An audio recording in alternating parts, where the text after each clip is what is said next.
before we get to Lindsey Horan, who's been talking words to Meg Linehan, we're going to start with Chris Wilder. Can we listen to this, and then can we pose the question, can one be disrespected by someone eating a sandwich? Been to see the referee. I've told him that one of his assistants was eating a sandwich at the time. I thought that was a complete lack of respect. Hopefully he enjoyed his sandwich while he was talking to a Premier League manager. Well, what did you make of that? So where were they? Where did this happen? I guess this was in the referee's room after the Palace game. So I believe that is disrespectful.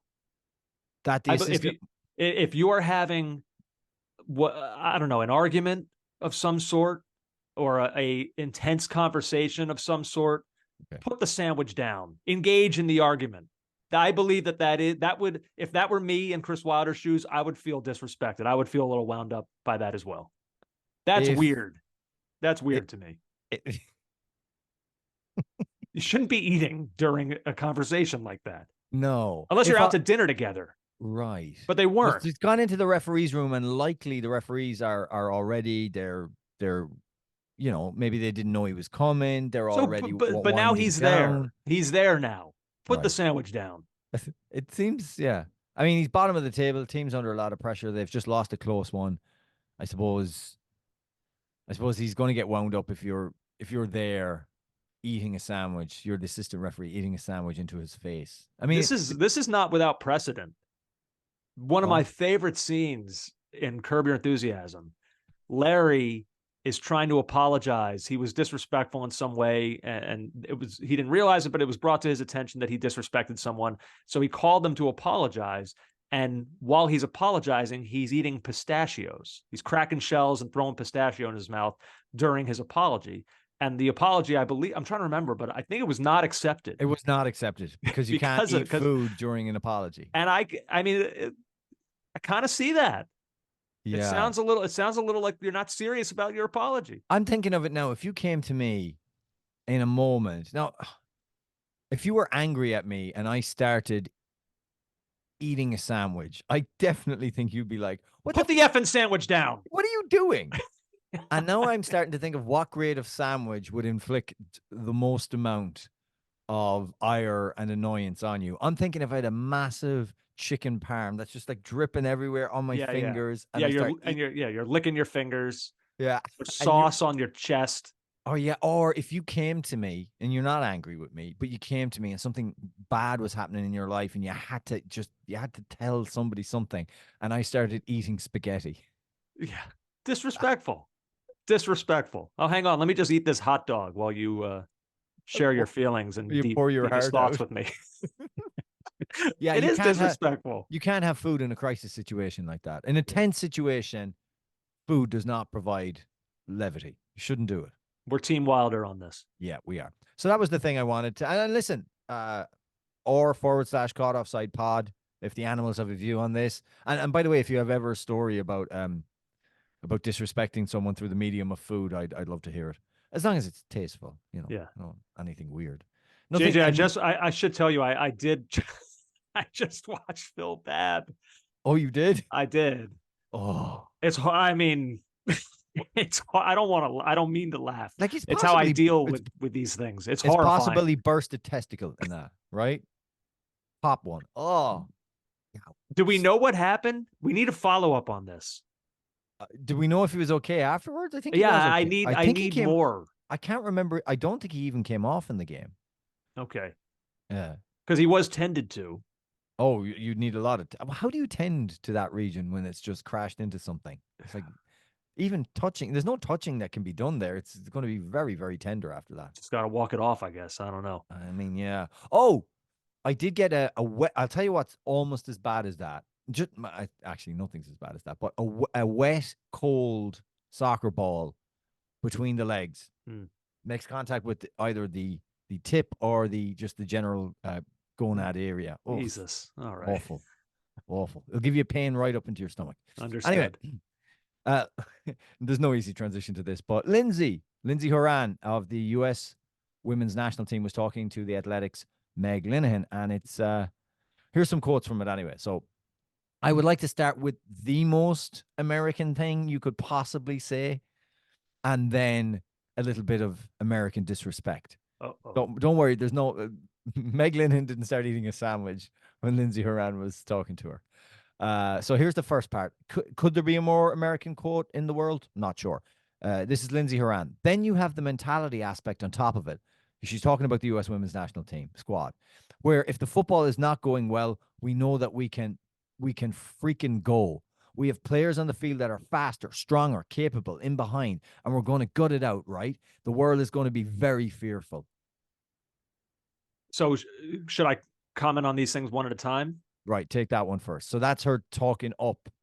The general conversation was, we don't know what this team is. We don't know what the team ceiling is. But Lindsey is very excited still about this side as a veteran player now in this team. So I would say that I'm glad that she has a lot of enthusiasm about the state of the team. I would say that that's a little bit of the mentality that feels like has gotten them in some trouble. Like that's sort of what's worked for them in the past. That Right. I feel like, I mean, look, coming out of this World Cup, that was the conversation, was that they couldn't just do those things anymore. That like technically the world had gotten to a place where you couldn't just out hustle. Like you have to also meet their technical ability with some of your own. And I'm not saying the US don't have that, but this like we'll just run faster than them. That doesn't, I feel like it kind of has gotten them into the predicament they're in. And by the way, their new manager kind of said as much. Emma Hayes sort of said that that's where this team is lacking, and they can't be like that anymore. So I would almost be equally as curious to hear what Emma Hayes' thoughts are on a quote like that. Like be excited about your team, talk them up, however, but talking them up in that way, we're just going to freaking go. I don't know that that's enough anymore. Yeah. She's on about mentality. She said, we've had individual brilliance. We've had soccer players on the field and real players that want to play, and it all kind of meshed together, or it would always work out, or our DNA would take us to this place where we would come out on top because our mentality was so effing good. Mm. Well, Anyway, yeah. All right. so that brash Americanism aside, she then moves into something that I think a lot of fans are going to be insulted by. And we can comment afterward. America, they're basically having a general conversation about the criticism the team gets, especially after the worst World Cup showing that they've ever had. American soccer fans, most of them aren't smart. They don't know the game. They don't understand it. But it's getting better and better. She takes a brief pause, sensing that those words too will cause a stir. I'm going to piss off some people, she continues. But the game is growing in the US. People are more and more knowledgeable, but so much of the time people take what the commentators say, right? My mom does it. She breaks into laughter. My mom says, Julie Foudy said you had such a good game. And I'm here just going, I was effing S today. When playing with Leon in France, Horan says things are different. From what I've heard, people understand my game a little bit more, a sense of my football and the way I play, she says. It is the French culture. Everyone watches football. People know football. If I was to design something to annoy quite a lot of American football fans, it would be to say that most of them aren't smart and then to compare them to the French. That will not play well. I think she talked herself into a little bit of trouble with that one. I think so too. And the fans have really, I mean, that's a tough one because the love that a lot of fans have shown this team for so many years. And then they had a bad World Cup. What do you want us to do? Like they had a bad World Cup and they were criticized for it. And yeah, is this her not putting up a tough exterior because that criticism has got, I don't know. But that's a tough look for a team that has been so beloved for so long to then turn around and talk about the fans not being smart. Right. That's going to get her. Right. Fans aren't going to love that. No, they're not. And it also just speaks to a team that has been given their flowers and lauded so much for so many years and now is beginning to get criticism and they can't hack it. Also, Julie Foudy said you had such a good game, and I'm here just going, I was effing S today. That's a shot at the commentators, right? That's literally saying that the commentators also don't know what they're talking about. And that the fans are very easily led by the commentators. I would disagree with that. You see the pushback that Alexi Lalas gets all the time. The pushback that who else am I thinking of there, Andrew? Carly Lloyd. Yeah, Carly Lloyd. Like a lot of fans will openly argue with her, and I don't. Sure. I don't think that's the case. And I think that, by the way, I think that that's probably the case in every country. Fans who take the lead from what commentators say, fans who I don't know. I don't put as much stock into that. I'm a little more focused on the first part of her comments about and then fans not being very smart in the U.S. But I mean, she sets it up as, the Americans are they're not smart and they don't understand what I'm doing, because she finishes by saying, from what I've heard, people understand my game a little bit more, a sense of my football and the way I play. It is the French culture. So like that is big. I don't like that at all. Now, I am constantly surprised, not surprised. I'm less surprised, but I used to be constantly surprised about, especially with our listeners, the level of knowledge that they do have. And a lot of them haven't played.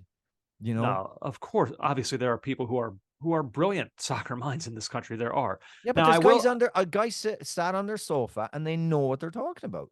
Like, yes, they exist. And look, we're tapped into a lot of. If we're going to compare it to overseas, we're tapped into, because of how Premier League centric we are and how much we care about it. Trust me, I see a lot of dumb from English Premier League fans, not from this country, in talking about games. Now, I will say this.